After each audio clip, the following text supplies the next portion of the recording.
Zarkovic drives it, switching to the left, and Fordham's first points from the fresh. Kept alive by Joints. Gave it up. Mandel Thomas the other way. Puts it through. Back-to-back buckets for Fordham. Not at its best right now, but they're within 5. Haskell cuts it to 3 on a strong take and a foul. Zarkovic from Smith. Hits from 3. Thomas got a big screen. Rooms rolling off of it. And that's how you do it. Chance at 3.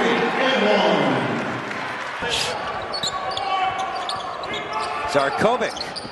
That's his second 3. He's already scored 8. Got that first one to go, and now look at the active hands defensively causing the turnover. Native of Montreal finds Smith. The senior almost. Loose ball. Look at Suarez. Oh, yeah. Smith and Rooms, they don't call a tie-up because 2 Rams had their hands on it. Who needs college football, Eddie? Crowd loving this. Offense just below the free throw line. Blocked by Rooms. Ball looks good. As soon as it comes off his hands, they need to identify. But the Rams get that lead right back. Who else? On game day, guards crashing as hard as the posts. And Thomas with the vision for Senkfelder. Stevens stays in bounds, draws the double, gave it away. Thomas with the active hands, swoops in and scores. Timeout, South Carolina State. And that was the perfect word for that. That was a swoop. The little Euro step change of direction that time. Looked like he was going to dish it back. Then it looked a little crowded in there. Big time move by Mandel Thomas on the break. Zarkovic wants it. Smith in midair. Offensive ball and put back. Well, the inside touch is polished for a rookie. Haskell on the floor and throwing it down. Good natural shooter. A little too much there from Wright. Smith wraps it around for Anderson. They could sense it. Well, then go to Dayton January 24th for the Flyers and Richmond. And other stops along the way. George Mason did conference play 5 and 6. Back-to-back wins over Howard and South Carolina State. 74-54 the final. And the Rams head to Atlantic 10 play to face VCU on Sunday. Yeah, well, obviously pleased with the outcome. It's good to win 2 games in a row. It's good to win at home and be at home. It's good to be able to enjoy New Year's Eve a little bit. Christmas wasn't a great one, coming off a tough game, and obviously very happy with the 2 big guys right here. Great leadership and consistency from Ryan Rooms, again going and getting 11 rebounds and got 1 layup away from a double-double, but you'll get that next time. And Christian continues to play well, you know, with 22 and 7. We shot free throws well. I thought we handled things pretty well. Our bench did a good job. We talked about controlling the paint. It was 42-22 in the paint. Second chance points in the paint were good for us as well.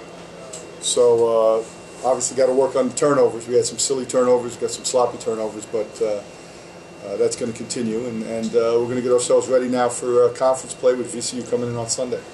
A little bit of a slow start today, but when Rooms and Mandel dived for the ball, it seemed like the energy just went straight up. Christian responded, everyone responded to that, and it sort of set the table from there. We just talked about it. I think with Brian Smith was in on the play too, because you know the term we use all the time is first to the floor. You know, we got to be first to the floor on loose balls. That sends a strong message, and that really was the play that I thought turned the game around in the sense of our energy and us realizing what we needed to do. And I think we showed some maturity in the first half. You know, we got hit in the nose a couple times, but we didn't get too flustered. We came back and we continued to battle. We didn't lose our composure when we went in up at the half at home. I thought we closed out the half fairly well with the exception of the last 3-pointer that they made. So, you know, good things, and we reached some of our game goals. You know, they didn't have anybody score 20. We held them under 40% from the foul line. We out-rebounded them. We did a good job at the foul line, 13 of 16 for 81%. So, a lot of good things.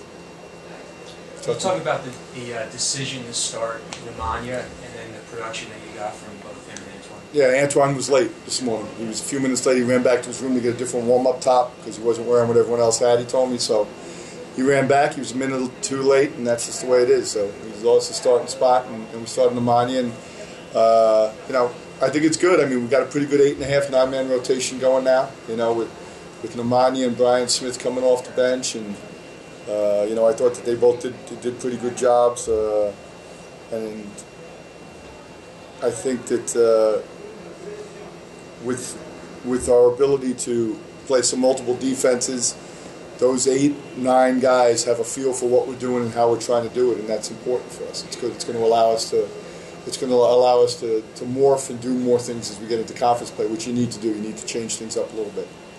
Christian, you had a big game against Howard in the second half, and then today, you know, not few points in the beginning, not a ton of points, but then production, you just let it go. Got 22 today.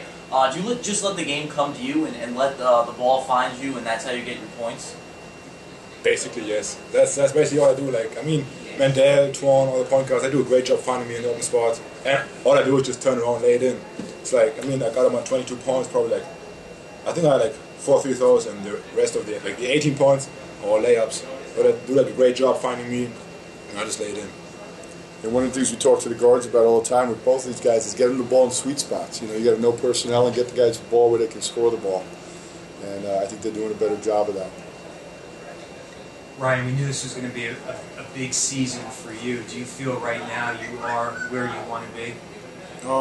I'm getting there. No one's ever going to be where they want to be, but I'm getting there. I think I got a long way to go. You know, I need to work on my offense a little more. My defense is getting really good. My rebounds getting really good. So I got a long way to go. So I got one more year after this. So we're going to see where next year takes us.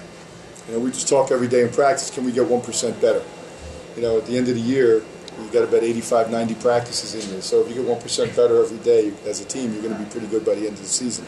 And that's true of the individuals. These guys have both made great strides over the last few weeks. And, you know, Ryan, I want Ryan to be the leading rebounder in the Atlantic 10 and one of the leading rebounders in the country. And right now he is that. And I want it to stay that way once we get into league play.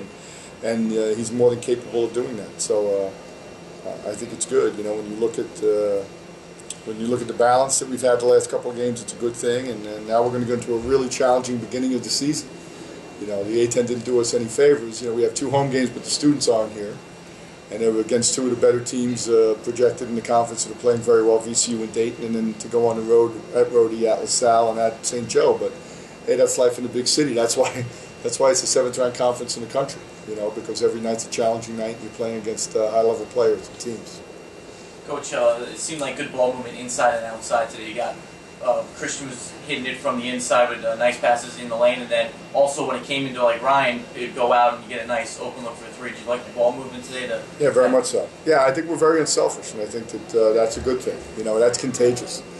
You know, so often people talk about negative things becoming contagious. You know, a team misses a free throw, then they miss the next, and then well, you know, there's positive contagious too. You know, guys make free throws, guys don't turn the ball over, guys make the extra pass.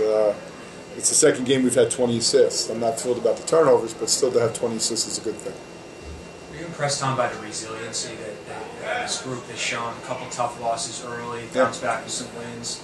The most recent loss is now 2 more wins before A-10 play. Yeah, look, I've said before, this is a good group of basketball players. And, you know, Roomsy, like he said, he's back next year. You know, I mean, we lose Brian Smith, who's an important part of this, but to only lose one important part of it moving forward, and then to have, you know, Brian Canty coming back.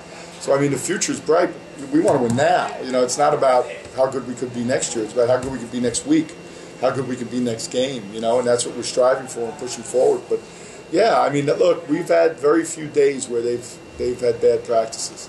They come in with a good work ethic, and I talk to them all the time about give 100% and be focused.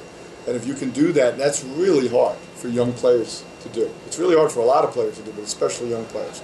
But come in, give 100% and be focused. I think Christian's done a very good job of that.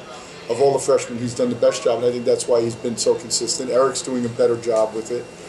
You know, Nemanya's doing a better job with it. So they're all moving forward in that way. But they've been resilient. That's a good word. And I think it's a fairly gritty team, you know.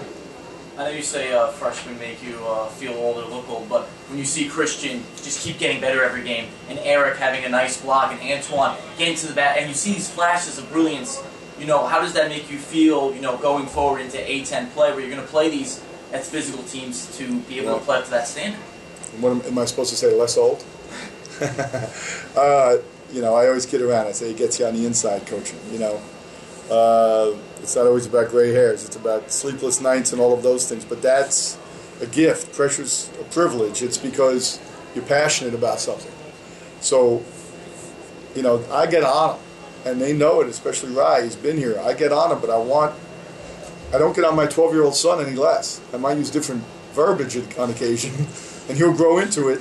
But the point is, you do it because you care about somebody, you love them, and you want them to see the best that they can be and reach their potential.